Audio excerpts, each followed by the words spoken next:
บาลหากฐานวิทยาลัยการเงินภาคใต้จัดกิจกรรมตอนรับวันสร้างตั้งสหพันธ์กรรมบาลลาวตอนเช้าของวันที่ 13 เดือน 1 2017 กรรมบาลหากฐานวิทยาลัยการเงินภาคใต้ได้จัดกิจกรรมถามตอบคำถามวิทยาศาสตร์เพื่อเป็นการต้อนรับวันสร้างตั้งสหพันธ์กรรมบาลลาวครบรอบ 61 ปี คือวันที่ 1 เดือน 2 ปี 1956 ถึงปัจจุบันพิธีดังกล่าวได้จัดขึ้นที่สโมสรของวิทยาลัยโดยให้เกียรติเป็นประธานประกอบมีท่านราตรีศรีมณีวงศ์ห้องประธานสหพันธ์กรรมบาลแขวงจำปาสักท่านบุญเฮงพรหมเทพห้องเลขาหน่วยภาคหากฐานห้องผู้อำนวยการท่านคำพรวีระวงศ์ประธานหากฐานกรรมบาลวิทยาลัยการเงินภาคใต้และคณะกรรมการกวดกาและให้คะแนนรูปแบบของการแข่งขันแม่นได้เอานักศึกษาที่เป็นสมาชิกกรรมบาลและมหาชน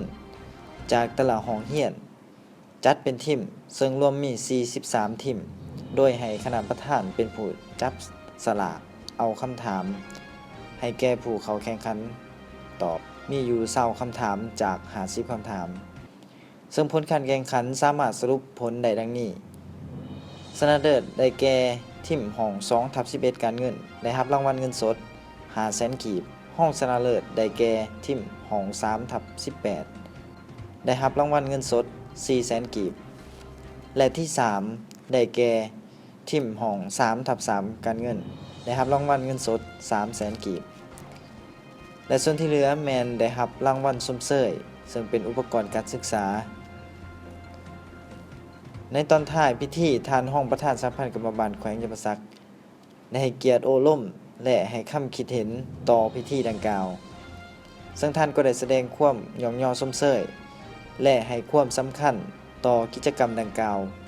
ซึ่งมันได้สร้างให้นักศึกษาได้มีความกระตือรือร้นและเป็นแรงจูงใจให้นักศึกษาได้สอบรู้ร่ำเรียนสร้างให้นักศึกษารักในการเรียนและใช้เวลาให้เป็นประโยชน์ซึ่งก็เห็นได้ว่านักศึกษาได้มีความสนใจและแข่งขันกันหยาดแยงกันตอบคำถามอย่างมีบรรยากาศฟดเฟื่อน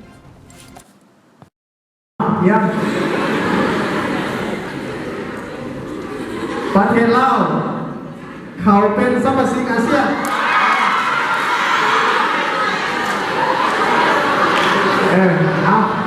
เอาต่อเลยจุดอ่านคำถามต่อเนาะ